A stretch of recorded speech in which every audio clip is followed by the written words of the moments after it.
distributed among the participants. So, okay, the main purpose of my paper is to highlight the document, as I said just now, that related to Macau, Goa, and Timor-Leste, available in our collection.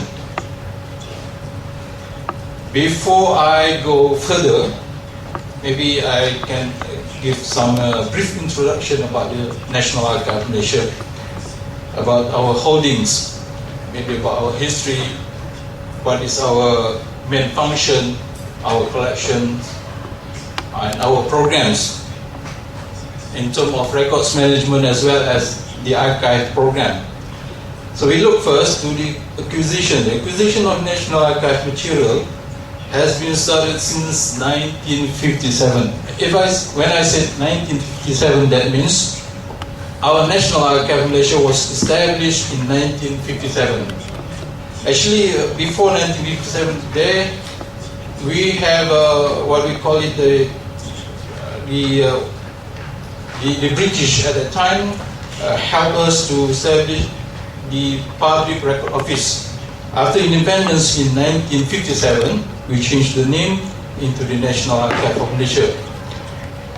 Then we actually acquired archive material both from the government and non-government sources, meaning we actually NAM practice the total archive, which I can divide it into two main groups. First is public records, which have a national or historical value received from public officers or government agencies. So if you look to public records, actually the collection is of course very huge, very enormous, very big.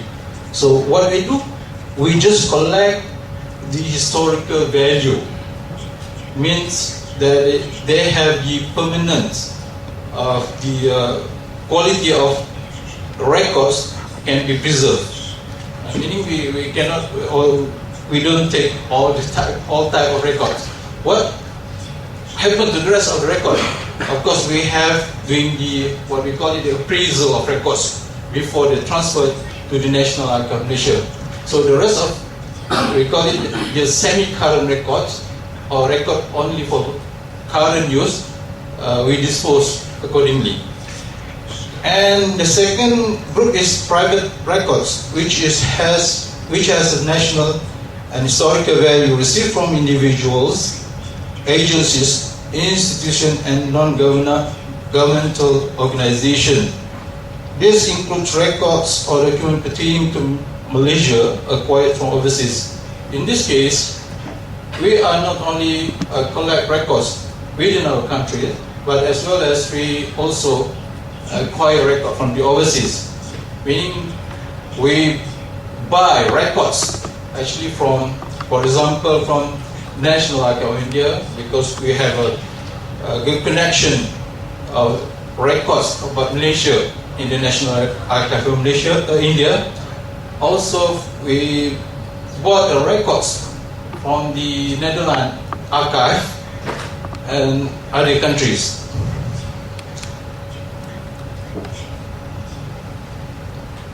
So what is the type of collection we have? The main collection, including files, papers, documents, registers, printed materials, newspaper, books, maps, plans, drawings, photographs, microfilms, cinematograph films, sound recordings, electronic records, etc. This is type of records that we collect in our archive. So how we do, and what is the jurisdiction that make us can collect the records from the government agencies and non-government agencies. So all the acquisitions of records are carried out in accordance with the jurisdictions stipulated in the National Archive Act of 2003. If you look to the Act, it seems very new, but actually we have the old, what we call it, the Act, National Archive Act of 1966. That is the first our act, and we review, and this is the new one, which we can say a comprehensive of act that we can use for doing our job. Alright, besides that, I want to share with you also about the recognitions that National Archive have received. One is pertaining to the correspondence of the late Sultan of Kedah in 1882 to 1943 in the National Archive collection that has been recognized by UNESCO as World Heritage, and this was registered in memory of the World Register on 4th September 2001. Actually, this recognition is based on the content, cultural value, and distinctive administrative perspective during the reign of Sultan Abdul Hamid of Kedah in 1882 to 1943. And briefly about the background of the document, it was written in Arabic Malay script containing 2,951 pages that has been transliterated into Romanized, covers up to 3,600 pages and bound in 16 volumes, particularly for the period of 1882 to 1920. So this document actually portrays the diplomatic relation between Kedah State with the British and Siam or Thailand power, introduction and implementations of standards, rules and regulations, state expenditure and financial system, and minutes of the Kedah State Council's meeting. So actually this document is kept in the National Archive of Kedah State Branch. This is northern part of Malaysia. Okay, this is the certificate, we call it the certificate that we received or awarded by UNESCO on 4th September 2001 about the collection of Sultan Abdul Hamid. If you look into it, I show in the slide one of the letter by Sultan Abdul Hamid, Shah Sultan of Kedah, regarding purchasing and selling of rubber and tin ore dated 26 Muharram 1335. This is Islam Day, and it equal to 21 November 1916. Okay, the second recognition we received from UNESCO Jigji Memory of the World Prize was awarded to National Archive on 4th September 2009. National Archive of Malaysia is a leading organization for the recovery and restorations of documents damaged by natural disaster, and we also recognize as the educational for our educational outreach program and various activities in the area of reservations, such as bridging the digital divide of document culture and publishing guidelines for the document records. And the UNESCO Jigji Memory of the World Prize, established by UNESCO in 2004, that support government of the government of Republic of Korea to commemorate the inscriptions of Jigji, the oldest existing book, which was produced using movable metal print on the memory of the World Register, and have been awarded biannually to private individuals or institutions that greatly contributed to the preservation and accessibility of the document heritage. This is also the photo of Jigji Memory of the World Prize that at the times our Director General received the certificate from the UNESCO Jigji Memory of the World. Okay, besides that, I would like to also express about the preservation program, which is doing by the National Archive of Malaysia. We do the physical preservation of paper-based document to reduce risk and damage and to slow down the rate of deterioration in the collection. Of course, because some of the document was back to 100 or almost 200 years, and we try to keep as long as possible, as permanent as possible in our collection. So we preserve document, especially the paper-based document. Okay, and one more step that we go further is the digitizations of records program. Since 2011, NAM has started the digitizations of records program to reduce wear and tear on the original records and made digital available to end users via the internet. That's it. From online finding aids, OFA, Archival Management System, AMS, and computerized of archival system and services campus. So actually the OFA is the web-based finding aids that is designed by the National Archive of Malaysia to enable users to access information online. So I also give you the what we call the link to you, which you can access the information. The second one is about the AMS. AMS is the intranet system meant for use within National Archive of Malaysia only. Users are required to register in research room to enable to access the information. AMS is meant for the digital born records only. So we, as I mentioned just now, we bought the microfilm from the National Archive of India, so we ingest into our AMS system. And finally, the computerized archival system and services, or short form of COMPASS. This is the intranet system that also meant for the use of the National Archive only. Users are required to register in the research room to enable them to access and request a physical document. So that is a different system that we use for researchers. Now I give you some ideas about the whole collections of the National Archive. Our collection focuses on several key groups. One is Malay Sultanate of Malacca era, 1400 to 1511.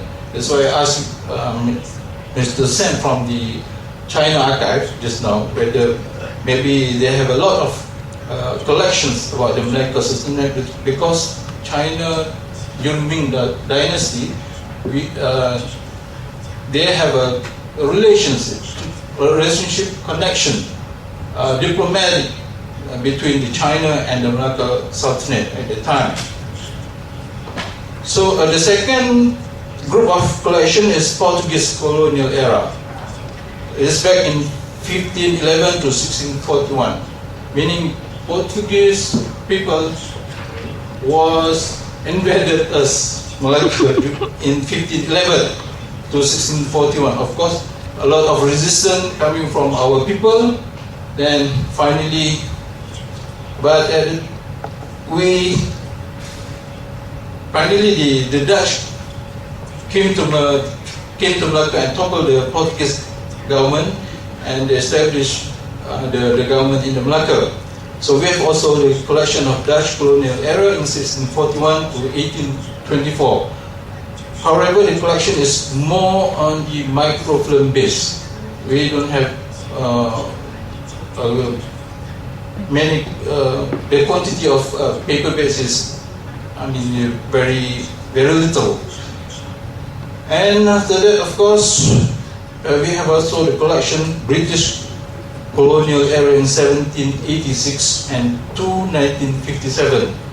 1786 is the earliest record we know that British came to Malaysia, or we call it Malay Peninsula at that time in 1786, when Francis Light occupied the Penang Island. And of course, we have also the collection during Japanese occupation in 1941 to 1945. This is the collection of World War II, when Japanese people occupied our country. And also the collection of post-independence era in 1957 up to now. And also we have a collection of private archive collection, as I mentioned earlier. This private archive collection also includes a paper or personal paper from prominent figure in Malaysia in various fields of life, for example in politics, economic, socials, and many others. So, however, the huge collection is actually of document available in NAM is related to British colonial era and post-independence era. Okay, now we focus into document that we have about Macau, Goa, and Timor-Leste. So, research has been carried out. I did a research to identify this group of records through the Compass, AMS, and OFA. I mentioned just now in the National Archive of Malaysia. Some of this document has been digitized, and some of them are still in the original text. So the keywords I use of Macau, Goa, and Timor-Leste to locate the document and information through the system.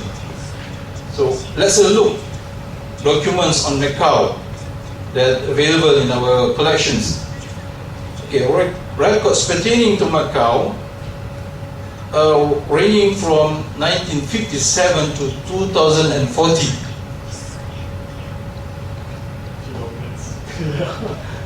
Okay, I try to fast.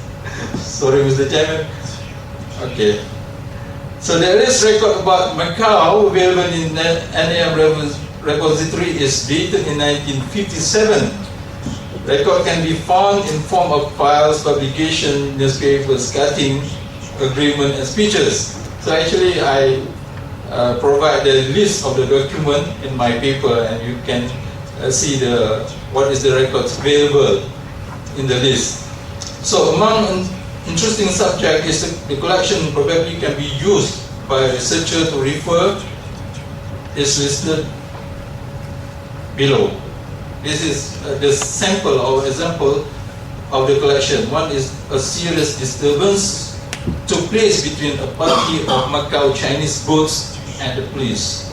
And this one actually happened in, I think, 1881. So, also, we have a Chow Yin and other prayer on behalf of the Macau community to be allowed to retain possession of the land at Kuala Lumpur on which the Kongsi house is built. I believe the Chinese know what is the meaning of Kongsi. And this document is back in 1893. And also, the interesting document also about the riot, Kuala Kubu, town. Kuala Kubu is in the Selangor state. Between the Keh and Macau, fighting each other. So we have the collection of this. The British recorded this event. Okay, and also we have the letters about the air service agreement between the government of Malaysia and the government of Macau, which was signed in 31st October 1995 in the series of agreement.